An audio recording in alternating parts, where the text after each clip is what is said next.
नमस्कार, मैं हूं ऋषि। कल तक जिस हाथ के सहारे जीत की विजय पताका उठाई थी, अब उसी की पराजय की कामना की जा रही है।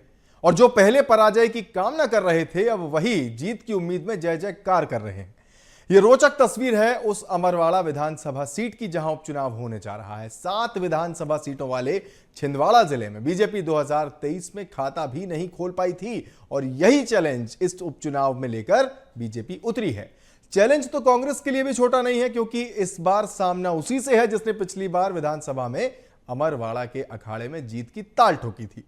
यह उपचुनाव इसलिए भी खास हो चुका है क्योंकि मुकाबला किंग वर्सेस कॉमन मैन का भी दिखाई दे रहा है।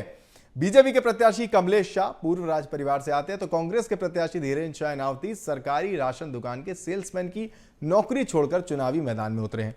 लोकसभा चुनाव में 55,000 वोट लेकर जाने वाले गोंडवाना गणतंत्र पार्टी के देव रावेन अपने ब्लैक बोर्ड पर किसका समीकरण बिगाड़ेंगे, यह तो देखने लायक होगा ही, लेकिन दिग्गजों की प्रतिष्ठा भी इस उपचुनाव के साथ जुड़ी हुई है। इस बात से कतई इनकार नहीं किया जा सकता। सत्ता संभालने के बाद पहली बार होने जा रहा उपचुनाव टीम मोहन यादव के लिए थोड़ा बहुत परीक्षा जैसा भले माना जा सकता है, लेकिन कांग्रेस के लिए लगातार 2 बड़ी हारों के बाद की चुनौती है। क्योंकि जिस तरह से हार की समीक्षाएं हुई, क्या उन बैठकों और फैसलों के नतीजों का ट्रायल एंड एरर इस चुनाव से साफ होगा।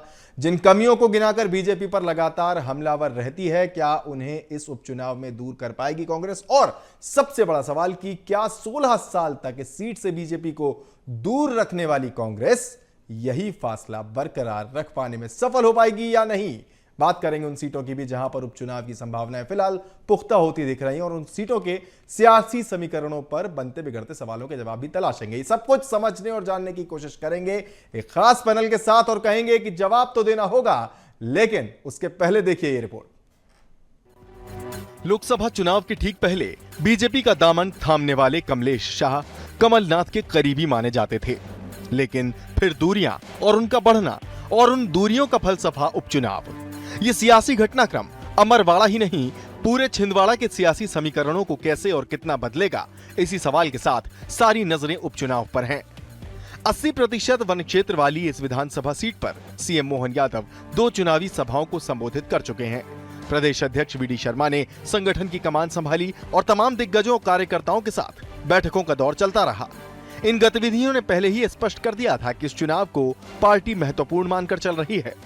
भारतीय जनता पार्टी के कार्यकर्ता चुनावी मैदान में तो बहुत पहले से लगे रहते हैं। हम तो हमेशा काम करते हैं, चुनाव होता है तब भी करते हैं, नहीं होता है तब भी करते हैं। इसलिए हमारी तैयारी जो भी आगामी आने वाले उपचुनाव हैं उनके लिए हमारा कार्यकर्ता तैयार है। ठीक इसी तरह कांग्रेस संगठन और दिग्गजों की पर्याप्त फौज के साथ मोर्चा संभाले नजर आई।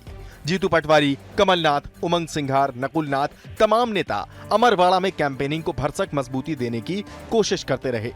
कोशिश ये भी रही कि सत्ता पक्ष पर हमला करने के साथ सिंचाई की सुविधा, रोजगार के साधन और पलायन जैसे स्थानीय मुद्दों के सहारे जीत का रास्ता खोजा जा सके। वो अलग बात है कि इस सबके बीच कांग्रेस की कमलेश शाह के भाजपा में शामिल होने की टीस अभी तक भर नहीं पाई है। भारतीय जनता पार्टी ने जो लोकतंत्र को खरीदने का उपक्रम इजाद किया है, वो आज के संदर्भों में भले ठीक हो सकता है, मगर भविष्य में अच्छा नहीं कहा जाएगा। चुनाव नतीजों से न तो सत्ता पक्ष की सेहत पर कोई फर्क पड़ेगा, न ही विपक्ष की ताकत में कोई बड़ा इजाफा होगा, मगर संगठनात्मक नजरिए से देखें तो नतीजा कांग्रेस पर जरूर असर डालेगा। लोकसभा और विधानसभा चुनावों में कांग्रेस की लाख कोशिशों के बाद भी मिली हारों की समीक्षा बैठकों से कितना अमृत निकला, और क्या वो अमरवाड़ा में कांग्रेस की स्थिति को यथावत रख पाएगा? कांग्रेस के लिए सवाल हार जीत का इसलिए भी महत्वपूर्ण है क्योंकि इसके साथ कई नेताओं का भविष्य भी जुड़ा है। Bureau report, BSTV।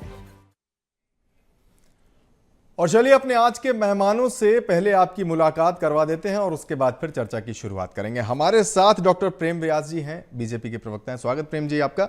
संदीप पौराणिक जी हैं, वरिष्ठ पत्रकार हैं आपका भी स्वागत संदीप जी। और साथ ही हमारे साथ संतोष परिहार जी हैं, आप कांग्रेस के प्रवक्ता हैं। स्वागत संतोष जी। फिर से एक बार आप तीनों ही मेहमानों का। सबसे पहले संदीप पौराणिक जी के पास चलेंगे। संदीप जी, इस चुनाव को अगर एक पत्रकार की नजर से देखें तो एक जर्नलिस्टिक व्यू, सबसे पहले एक रिएक्शन आपका और उसके बाद फिर पार्टियों का रुख करेंगे। संदीप जी। देखिए ऋषि जी, जैसा आपके पैकेज में कहा गया कि इस चुनाव से कोई असर नहीं पड़ने वाला सरकार पर खासकर, लेकिन ये बड़े नतीजे वाला संकेत देगा ये चुनाव, ये मान के हमें चलना चाहिए, क्योंकि वो इलाका जो कमलनाथ का गढ़ माना जाता है। ठीक बात। छिंदवाड़ा के लोकसभा में कांग्रेस को हार मिली, दूसरी तरफ अमरवाड़ा को भी ये माना जाता है कि पिछले 3 चुनाव से कमलेश शाह यहाँ चुनाव जीतते आए हैं, वो कमलनाथ के करीबी रहे हैं, अब वो बीजेपी में हैं। ये चुनाव अगर कमलनाथ के लिहाज से हम देखें और कमलेश शाह चुनाव जीत जाते हैं तो ये माना जाएगा कि छिंदवाड़ा में रही सही स्थिति जो भी कमलनाथ की थी वो खत्म होने की कगार पर आ गई है। और अगर कमलेश शाह हार जाते हैं तो यह माना जाएगा कि नकुलनाथ भरे लोकसभा का चुनाव हार गए थे, लेकिन अमरवाड़ा में या छिंदवाड़ा की जनता अब भी नाथ परिवार के करीब है। एक पक्ष तो यह है, दूसरा पक्ष यह है कि राजा बनाम रंग की लड़ाई, जैसा आपका पैकेज कह रहा था जी, कि कमलेश शाह राज परिवार से हैं और धीरन शाह एक ऐसे परिवार से, धार्मिक भी है, एक वहां का आंचल कुंड है जो उससे नाता रखते हैं। बिल्कुल। तो मुझे लगता है कि इस चुनाव के नतीजे से भले कोई सियासत पर वैसा असर ना पड़े, लेकिन संकेत बड़े देगा ये नतीजे। ठीक बात है, संकेत बड़े देगा और बड़े संकेतों का इशारा जो है वो गोंडवाना गणतंत्र पार्टी भी कर रही है। संदीप जी, मैं लौटूंगा आपके पास देवरावेन के सवाल के साथ, लेकिन पहले एक बार बीजेपी और कांग्रेस का रिएक्शन ले लेते हैं, चर्चा की शुरुआत उनके साथ। सबसे पहले चुनौतियों पर बात कर लेते हैं हम डॉक्टर प्रेम व्यास जी से। व्यास जी, अब देखिए चुनाव होना है और नतीजे आएंगे, अब जो आप कर सकते थे बीजेपी कांग्रेस वो सब हो चुका है, लेकिन किस तरह की चुनौतियां रहीं चुनाव प्रचार के दौरान भी, और बड़े बड़े जो टास्क जो आपको लगे कि इन्हें पूरा कर लेना चाहिए, वो एक समरी आपसे पहले। देखिए ऋषि जी, जो मुख्य बातें निकल कर आई है सामने वो है डेवलपमेंट, गवर्नेंस, लीडरशिप। जो लीडरशिप अभी वहां पर कंफ्यूजन के दौर से गुजर रही है। दूसरा वेलफेयर स्कीम्स, जिन वेलफेयर स्कीम्स को वहां तक पहुंचना था और कई वर्षों में नहीं पहुंच पाई। दूसरा नेशनल सिक्योरिटी को लेकर भी वहां पर बातें चलती है। तीसरा इकोनॉमिक ग्रोथ, जो पूरा प्रदेश आज जिस तरह से विकास की प्रगति कर रहा है, जिस तरह से कई शहरों में विकास चल रहा है, और वहीं छिंदवाड़ा में कुछ क्षेत्रों का विकास से अछूता रहना, ये मुख्य बिंदु थे जिनको लेकर हम हमारे कार्यकर्ताओं के मध्य में, चाहे वो बूथ स्तर का कार्यकर्ता हो, चाहे पन्ना प्रभारी, अर्ध पन्ना प्रभारी, इन सभी के माध्यम से जनता के मध्य में विश्वास प्रेषित करने का कार्य हमने कहा है। और दूसरा, ये जो लड़ाई है मुख्य रूप से एक जन सेवक है, प्रधानमंत्री भी अपने आप को जन सेवक कहते हैं, और दूसरा कांग्रेस सेवक के मध्य में ये लड़ाई अब जन सेवक और कांग्रेस सेवक के मध्य में इसलिए जनता को तय करना है, उनको जन सेवक चाहिए या कांग्रेस का सेवक चाहिए। क्योंकि कमलनाथ जी और नकुलनाथ जी जिस तरह से कई प्रमुख मुद्दों दौरों के समय नदारत रहे या पार्टी ने उनको उपयोगी नहीं समझा, जीतू पटवारी जी अकेले मंच साझा करते रहे, उसके बाद में अनर्गल बयान जिस तरह गद्दार कहा गया और कैंडिडेट को शराबी तक कहा गया। अगर वे मानते हैं कि वे राजपूत रहे तो उनको शराबी कह के भरी सभा से संबोधित करना मुझे नहीं लगता उचित कृत्य था। तो निश्चित रूप से जनता इसका जवाब देगी। और हमने उन बूथों को भी जो है चिन्हित करा था जिन बूथों पर विधानसभा चुनाव या लोकसभा चुनाव है, हमें वोट आशानुरूप नहीं मिले, उन मुद्दों को खोज कर उनके मध्य में जाना। इन सभी कार्यों को करने के पश्चात हम इस परिस्थिति में कि हम कह सकते हैं हम अमरवाड़ा सीट जो है अभूतपूर्व मतों से जीत कर आएंगे। ठीक है, हालांकि प्रेम जी, मैं थोड़ा सा एक और अपडेट, वो slip of tongue Jitu Patwari ने कहा था और उसको उन्होंने वही कहा था कि गलती से जुबान फिसल गई, और उसके बाद उन्होंने सफाई भी दी थी। खैर चलिए, चुनौतियों की बात चली रही है तो कांग्रेस की चुनौतियां भी एक बार समझ लेते हैं। संतोष जी, क्या कुछ समझ आई आपको चुनौतियां? जहां तक अमरवाड़ा की अपन बात करें तो अमरवाड़ा में लगातार कांग्रेस वहां से जीतती आ रही है। भारतीय जनता पार्टी के पास तो जो है एक अपने धन बल का प्रभाव और बरगलाने का प्रभाव, तो वो जो अपने दबाव में लेके जो है कमलेश शाह जी भारतीय जनता पार्टी में चले गए, इनके पास तो कैंडिडेट तक नहीं था। और जहां तक बात करें अमरवाड़ा की, तो अमरवाड़ा की जनता ये तो निश्चित कर चुकी है। और विकास की अभी हमारे मित्र बात कर रहे थे, विकास तो मध्य प्रदेश में पागल हो गया है, इतना विकास पागल हो गया है कि जो कह रहे हैं कि साहब छिंदवाड़ा विकास ही नहीं हुआ, ऐसी बातें मूर्खों जैसी कर रहे हैं। कमलनाथ, छिंदवाड़ा जिले में जो विकास हुआ है उसका पूरा मध्य प्रदेश में किसी जिले में विकास नहीं हुआ। और भारतीय जनता पार्टी के जो शिवराज सिंह चौहान जी का जिला है, वहां पे आप देखिए जाके कितना विकास हुआ है। तो ये देखिए, जनता सब समझती है, जनता सब जानती है। मध्य प्रदेश में लूट की सरकार है, भ्रष्टाचार की सरकार है, केंद्र शासित प्रदेश हो गया मध्य प्रदेश। भारतीय जनता पार्टी का तो क्या धन बल शासकीय का प्रयोग और सब कुछ करके जो सब वहां पे वोट रोक रहे हैं। लेकिन उससे कोई फर्क पड़ने वाला नहीं है। वहां पे छिंदवाड़ा में पार्टी से गद्दारी करके जो है शाह जी बीजेपी में गए और बीजेपी वहां कांग्रेस जीतेगी, कांग्रेस हारेंगे वो, चाहे मोहन यादव जी आ जाए, चाहे जितने भी नेता लगे हुए हैं सब लोग, कलेक्टर एसपी और पूरे प्रशासन लगा हुआ, उससे कोई फर्क पड़ने वाला नहीं, क्योंकि वहां लगातार कांग्रेस जीतती आ रही, पार्टी जीतती है, व्यक्ति नहीं जीतता। पार्टी से गद्दारी करके जो गएगा तो वहां की जनता सबक सिखाएगी। और विकास के बारे में पूरे मध्य प्रदेश में हर आदमी जानता है कि छिंदवाड़ा में जितना विकास, कैसी बातें कर रहे हैं, छिंदवाड़ा में जितना विकास हुआ मध्य प्रदेश किसी जिले में नहीं हुआ। आप देखिए ना जाके, आप पूरे मध्य प्रदेश में पूरी तुलना कर लीजिए, जो छिंदवाड़ा में जो कनेक्टिविटी है, गाड़ियों की कनेक्टिविटी है, फैक्ट्री है और सबसे ज्यादा, ऐसी कोई फैक्ट्री नहीं, ऐसा कोई बैंक नहीं जिसकी शाखा नहीं खुली, तो ये सब जनता देख रही है। और एक बार लोकसभा चुनाव हारे हैं निश्चित तौर पे, उसका भी आकलन कर रहा है, और आने वाले समय में जनता सब समझती है, लगातार ठीक है, जनता सब समझती है। हालांकि मेरा सवाल लोकसभा चुनाव पर आता है, इससे पहले आपने लोकसभा चुनाव का जिक्र कर दिया। लेकिन संदीप जी, एक सवाल यहां पर यह भी है कि ये चुनाव कहीं ना कहीं बहुत सारे नेताओं का भविष्य भी तय करेगा, क्योंकि जिस तरह से समीक्षा बैठकें हुई, पुरानी विधानसभा चुनाव हो या लोकसभा चुनाव, उसमें मिली हार पर कांग्रेस की तमाम दिग्गज नेता बैठे, संगठन को रीस्ट्रक्चर करने की बात तक हुई, तो ये इस चुनाव के नतीजे कहीं ना कहीं वो लाइन लेंथ जरूर दे देंगे कि पार्टी जो कवायद करती चली आ रही है या जो 2-3 महीने में कोशिशें की गई वो कितनी फलीभूत हो पा रही हैं या नहीं। देखिए, आप ये मान के चलिए कि इन चुनाव, जैसे मैंने पहले भी कहा कि सरकार की सेहत पर कोई असर नहीं होगा, लेकिन कहीं ना कहीं कांग्रेस के अगर कांग्रेस हारती है, फिर कह रहा हूं आपसे, अगर कांग्रेस के हिस्से में हार आती है तो सवाल उठेंगे, कहीं ना कहीं संगठन की कार्यशैली पर सवाल उठेंगे, उस इलाके के उन नेताओं के जो कद वाले नेता माने जाते हैं उन पर सवाल उठेंगे, और पार्टी आगे की दिशा मुझे लगता तय करेगी, क्योंकि कांग्रेस लगातार हार रही है। उसके पीछे एक समीक्षा तो होगी कि लोकसभा हमारे तो हमने विधानसभा हारे तो हमने कमलनाथ जी को हटा दिया, लोकसभा हारे और फिर उपचुनाव हम हार रहे हैं, तो आखिर पार्टी में ऐसी कौन सी कमियां हैं? क्या संगठन चलाने वाले लोग बेहतर तरीके से मैनेज नहीं कर पा रहे, या वाकई में वहां के कार्यकर्ता कांग्रेस के समर्थन में उस तरह से सक्रिय रहे या नहीं रहे?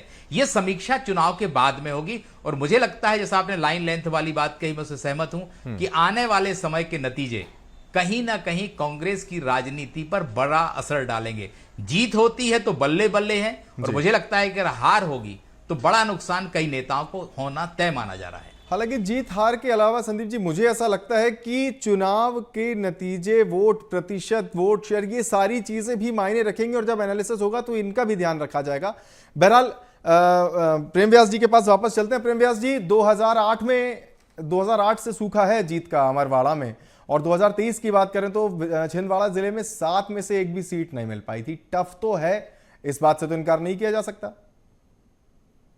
देखिए, पिछली बार एक मार्मिक अपील की गई थी कमलनाथ जी के द्वारा कि एक वोट साहब को सीएम बनाने के लिए, और उसके बाद में निश्चित रूप से कई सीटों पर कमलनाथ जी जीते, लेकिन 2018 का चुनाव देखेंगे तब वे मुख्यमंत्री बनने वाले थे, और अपनी सीट से 25,000-26,000 वोटों से जीतना, ये इस चीज को प्रदर्शित करता है कि जो विकास के खोखले बातें कांग्रेस करती है वो वहां पर नदारत है। वहां पर जो है जिस तरह से कार्य किए गए भारतीय जनता पार्टी द्वारा, आप देखेंगे दोनों चुनाव में हम निश्चित रूप से हारे, लेकिन हार का परसेंटेज हर चुनाव में कम होता गया, चाहे विधानसभा की बात हो चाहे लोकसभा की बात हो। मतलब जनता ने विश्वास प्रदर्शित करा भारतीय जनता पार्टी पर, और उसके बाद में अभी का जो चुनाव, लोकसभा का चुनाव, लगभग 1 से 1.25 लाख वोटों से जीतना, ये प्रदर्शित करता है कि वहां की जनता अब भारतीय जनता पार्टी पर पूर्ण रूप से भरोसा कर रही है। दूसरी बार कहा गया कि विकास पागल हो गया, भैया पागल तो कांग्रेस पार्टी के अंदर नेतृत्व हो चुका है। आप देखिए, हारे हुए व्यक्ति को नेतृत्व दे दिया जाता है, लेकिन जिस व्यक्ति ने जिसका गुणगान करते हैं छिंदवाड़ा में, उससे नेतृत्व छीन लिया जाता है। लक्ष्मण सिंह जी बार बार आईना दिखाने का कार्य करता है। अब बताइए, पागल विकास हुआ है या पागल कृत्य हुए? दूसरा, स्लिप ऑफ टंग एक बार हो सकता है, 2 बार हो सकता है, बार बार नहीं हो सकता। इमरती देवी जी के लिए कहा गया कि चाशनी खत्म हो गई है, वो स्लिप ऑफ टंग था। दूसरी बात है, गद्दार कहा गया आदिवासी नेताओं का, वो स्लिप ऑफ टंग था। तीसरी बात है, शराबी कहा गया वहां के नेता को, वो भी स्लिप ऑफ टंग था। तो ये सोची समझी रणनीति के तहत आगे बढ़ते, वही भारतीय जनता पार्टी, जिस तरह से मैंने कहा है कि हम हर बूथ पर जो है अपने कार्यकर्ताओं के माध्यम से मोदी जी की गारंटी को प्रेषित करने का कार्य कर रहे हैं, और इसीलिए हम आशान्वित है। भ्रष्टाचार, अराजकता या अमर्यादित भाषाएं जो पूर्व में कही गई थी, उसका जवाब जनता ने लोकसभा की 2900 लोकसभा सीटें भारतीय जनता पार्टी को जिताकर दे दिया है। मुझे लगता है इस ओर ज्यादा बात करने की आवश्यकता नहीं। इसके पूर्व में 163 सीटों का अभूतपूर्व जनमत यह प्रदर्शित करता है कि हमने जो विकास पथ पर अग्रसर कराया है मध्य प्रदेश की जनता को, जनता उसके साथ में। और दूसरी एक और बहुत छोटी सी बात कह देता हूं, पूरे प्रदेश के सापेक्ष में 7 कृषि कर्मण्य अवार्ड मध्य प्रदेश को मिले, तो यह विकास नहीं हुआ है। इंदौर स्वच्छता में कई बार अवार्ड ले चुका है, विकास नहीं हुआ है। गुड गवर्नेंस इंडेक्स में मध्य प्रदेश की स्थिति 4.887 मतलब शीर्ष में बनी हुई है, मतलब विकास नहीं हुआ है।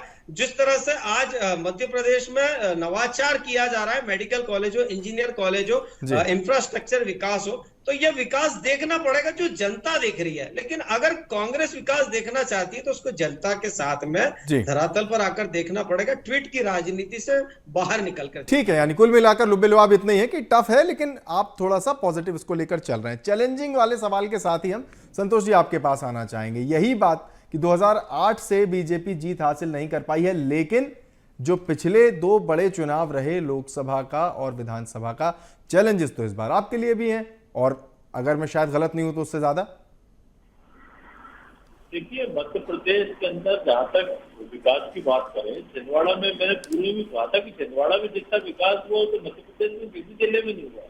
और जहाँ तक विकास की बात कर रहे हैं, विकास के अंदर मध्य प्रदेश के अंदर इसके जितनी भी योजनाएं हैं, चाहे वो नल जल योजना हो, चाहे स्मार्ट सिटी योजना हो, चाहे प्रधानमंत्री आवास हो, सारी भ्रष्टाचार से भेंट चढ़ गया। ऐसे थोड़ी विकास पागल हुआ, पूरा दिख रहा है पूरे प्रदेश के अंदर।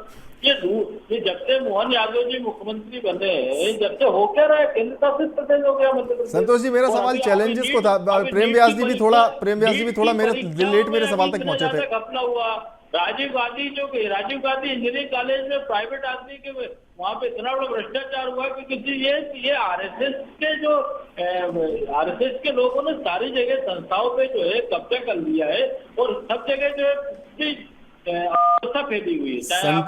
संतोष जी हम विधानसभा चुनाव और उसके चैलेंजेस की बात कर रहे थे, उसी पर मैं वही तो बता रहा हूँ ना। हाँ, देखिए, मैं आपसे बता रहा हूँ, मेरा कहने का मतलब, जहां तक अमरवाड़ा की जो बात कर रहे हैं, अमरवाड़ा में लोगों ने कांग्रेस को जिताया था, कमलेश साहब को नहीं जिताया था, कांग्रेस को जिताया था। वो कांग्रेस पार्टी फिर वहां पे जीतेगी, वो भारतीय जनता पार्टी के मुख्यमंत्री से लेकर सारे लोग नहीं, लेकिन सवाल शायद आपने मेरा पूरा सुना नहीं कि उसी कांग्रेस को लोकसभा चुनाव में हराया भी तो था जनता ने, तो ये पक्ष भी तो इसलिए चैलेंज है कि नहीं, मेरा सवाल ये था। नहीं, देखिए, मैं आपसे बता रहा हूँ, देखिए आपका चैलेंज राजनीति में जब कोई होता है, आप इससे अंदाजा लगाइए कि जो लोकसभा चुनाव के अंदर मुख्यमंत्री वहाँ डेरा डाल ले, अमित शाह वहाँ पे जो कैंप करे, रात में प्रशासन, पुलिस, कलेक्टर सबको वो करा जाए, हम हारे निश्चित तौर पर उनकी समीक्षा करेंगे। इसका मतलब थोड़ी कि हमने जो मैदान पूरा वो छोड़ दिया। वो कमलेश साहब को भारतीय जनता पार्टी में शामिल करा के कांग्रेस जीती थी ना वहाँ पे, तो कांग्रेस पूरी ताकत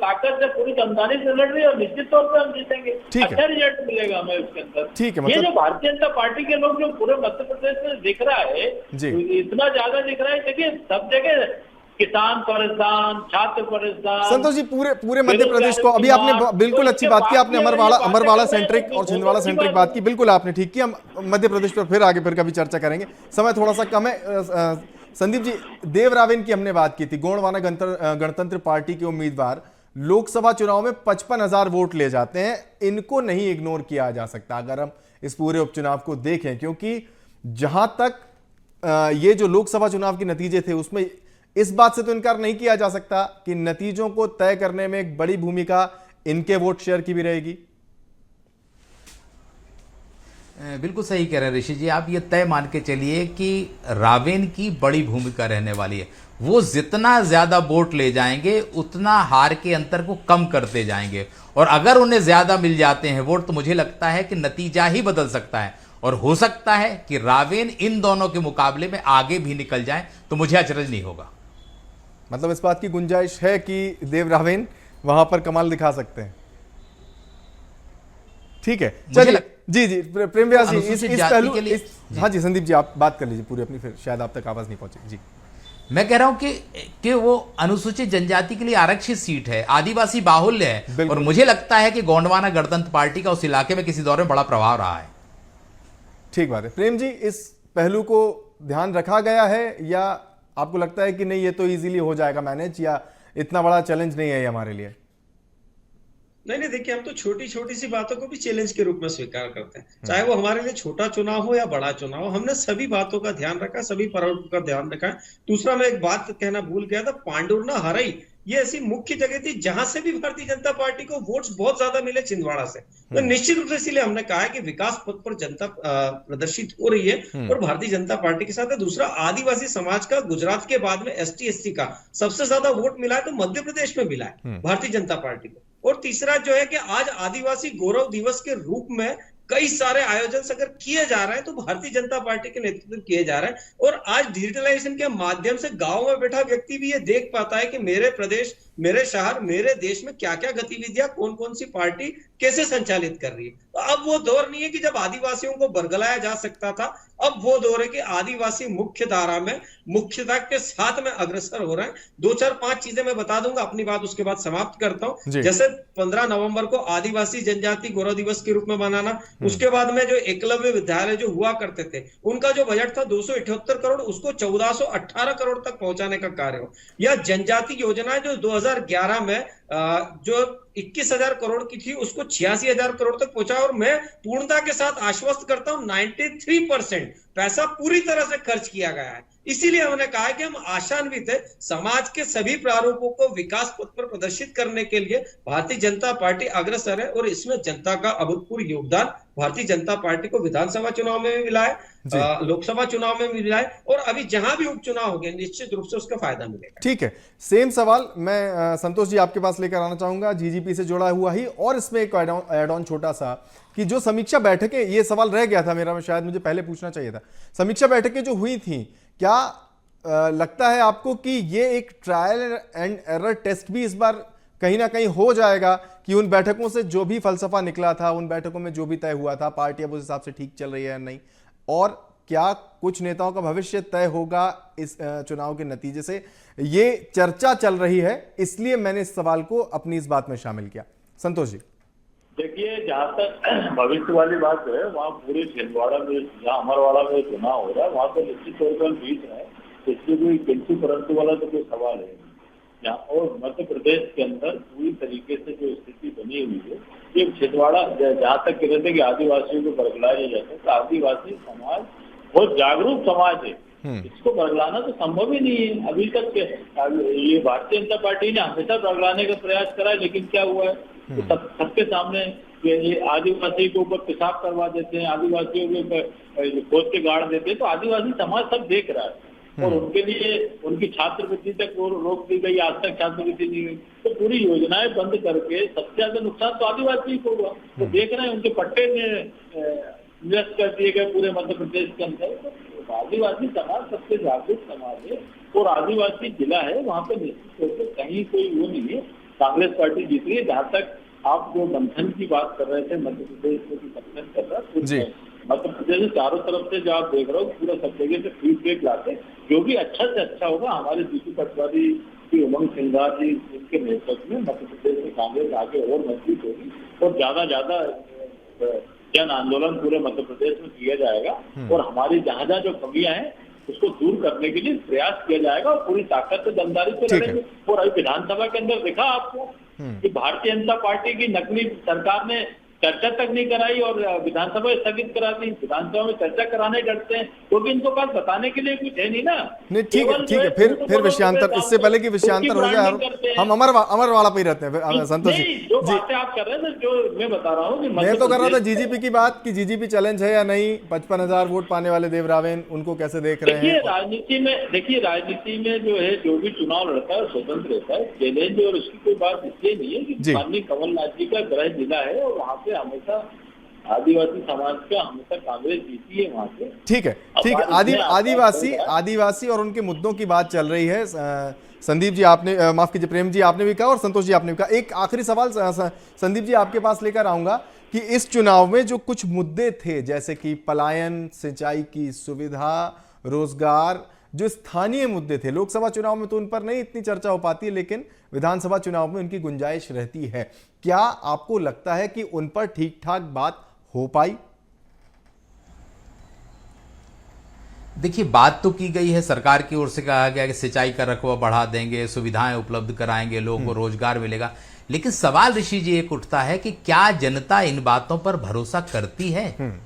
दोनों नेताओं ने अपनी बात कही, चाहे कांग्रेस के हो चाहे बीजेपी के हो। कांग्रेस के कह रहे थे कि विकास बहुत हुआ, बीजेपी ये कह रहे थे बहुत विकास नहीं हुआ अमरवाड़ा में। तो सवाल है कि 10 साल से 20 साल से आपकी भी सरकार है मध्य प्रदेश में, तो मुझे लगता है कि राजनीतिक दल चुनाव के समय जो वादे करते हैं उन वादों पर कौन खरा उतरता है, मतदाता उसका आकलन जरूर करेगा और उसी आधार पर मुझे लगता है इस बार वोट भी करेगा वहां। चलिए ठीक है, और देखने वाली बात यही रहेगी कि जो वोटर्स हैं वो किन मुद्दों को या किन बातों को या किन वादों को ध्यान में रखते हुए वोट करते रहे। इंटरेस्टिंग तो ये चुनाव हो ही चुका है, इस पर हम बात कर ही रहे थे। बहरहाल आप तीनों का बहुत बहुत शुक्रिया हमारे साथ जुड़ने के लिए और इस चर्चा को सार्थक बनाने के लिए भी। तो बहरहाल आगे क्या सियासी समीकरण बनते हैं, उनके बनते बिगड़ते सवालों के जवाबों पर भी नजर रखेंगे। अभी के लिए फिलहाल इतना ही, मुझे दीजिए इजाजत, नमस्कार।